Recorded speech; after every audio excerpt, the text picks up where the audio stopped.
오늘은 사진 공모전에 수상하는 방법에 대해서 말씀드려볼까 합니다. 제가 뭐 공모전을 엄청 많이 수상을 했던 건 아니고 심사위원으로 많이 갔었어요. 특히나 뭐 정부기관들 뭐 사진이랑 영상 공모전을 많이 한단 말이에요. 그럼 그 공모전의 심사를 많이 보다 보니까 어떻게 하면은 좀 수상을 하겠다 이게 눈에 좀 보이더라고요.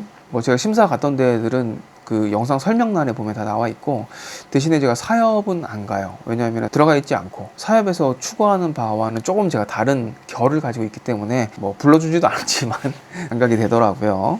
그래서 한 몇 가지 요소 정도가 있는데 그걸 한번 그냥 자유롭게 좀 얘기해 볼게요. 첫 번째는 주제랑 관련된 사진을 찍는 게 굉장히 중요합니다. 왜냐하면 이 주제랑 관련되지 않은 사진이 80% 넘어요. 주제랑 관련된 사진만 찍어도 상위 20%로 올라갈 수가 있습니다. 이 주제랑 아예 동떨어져 있는 사진을 보내는 분들도 꽤 많고요. 이 주제를 잡아야 되는데 소재만 잡아서 오시는 분들이 있어요. 이 소재만 잡아서 찍어오는 것들은 사진으로서의 아무 힘이 없어요. 사진 공모전을 하는 이유가 관심을 고취시키고 괜찮은 사진들은 써야 되잖아요. 근데 이 쓸 수가 없는 사진들인 거예요. 요즘에는 보통 핸드폰으로도 많이 찍잖아요. 사진의 퀄리티나 막 이런 것들이 그렇게 중요하진 않아요. 오히려 목적이 굉장히 중요하다. 사진도 그렇고 영상 공모전 같은 거 하잖아요. 프로덕션들이 막 참여를 해요.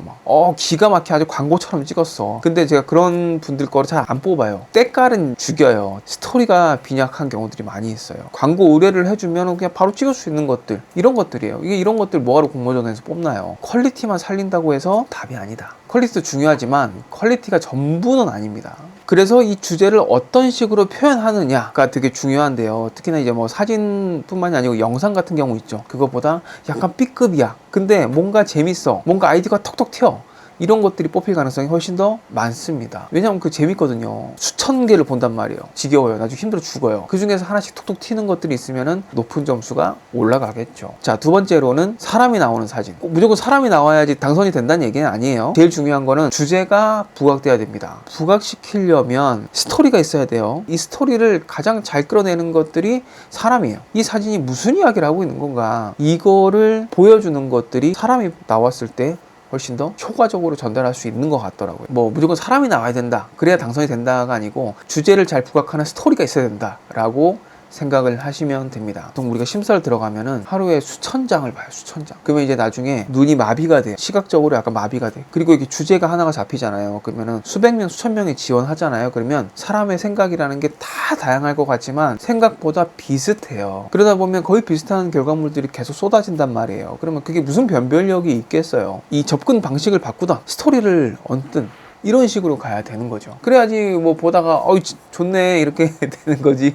네, 그죠? 세 번째로는 기본 사진 문법은 좀 지켜줘야 돼요. 뭐 수직, 수평, 구도, 색감 뭐 이런 것들 있잖아요. 이거를 왜 지켜야 되냐? 이걸 안 지키면 주제가 잘 안 보여요. 왜냐면 거기에 눈이 막 걸려가지고 주제를 보여줘야 되잖아요. 사진이. 이런 사진의 문법들을 안 지키는 분들이 또 80% 정도 돼요. 우리 공모전 하면 막 기가 막힌 사진들이 쫙 몰려가지고 막 피 터지는 경쟁을 할 것 같잖아요. 전혀 그렇지 않습니다. 실제로 우리가 보는 것들은 한 10% 정도 안에서만 왔다 갔다 하면서 보는 거고, 나머지 80-90% 정도는 저의 눈을 마비시키는 역할을 하는 거죠. 그래서 기본만 지켜도 일단은 상위권에 랭킹 안에 들 수 있다. 네 번째로 그런 게 있어요. 심사위원들 보면은 뭐 저처럼 이제 업을 계속 오랫동안 해오다 보면은 나이가 이제 중년이겠죠. 그리고 각 분야의 교수님들 이렇게 오신단 말이에요. 그러면 나이가 아무리 젊어도 30대 후반이에요. 근데 한 번씩 10대, 20대들만 아는 밈을 가지고 컨텐츠를 만들어 오시는 분들이 있어요. 그러면은 문제가 뭐냐면 이분들이 이해를 못해요.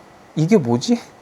이게 뭐 하는 거지? 그러면은 높은 점수가 나올 수가 없겠죠. 근데 이거는 뭐 심사위원들의 문제라기보다는 컨텐츠 자체가 10대, 20대들만을 위한 컨텐츠는 아니어야 될 거 아니에요. 뭐 여러 계층들이 다양하게 보고 공감하고 인지할 수 있는 컨텐츠들이 만들어져야 되기 때문에 전체적인 결과물의 관점에서 보더라도 좋은 건 아니다 라는 생각을 하게 됐어요. 그리고 저희도 보면서 이게 뭐지?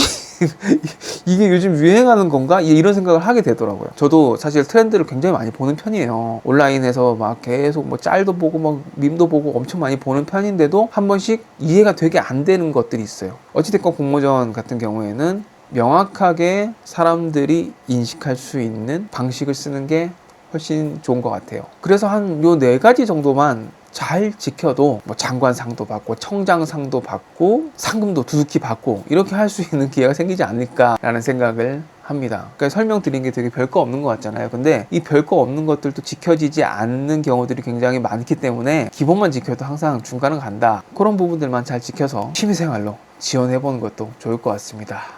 자, 오늘 얘기 또 도움되셨나 모르겠네요. 오늘은 여기까지 할게요.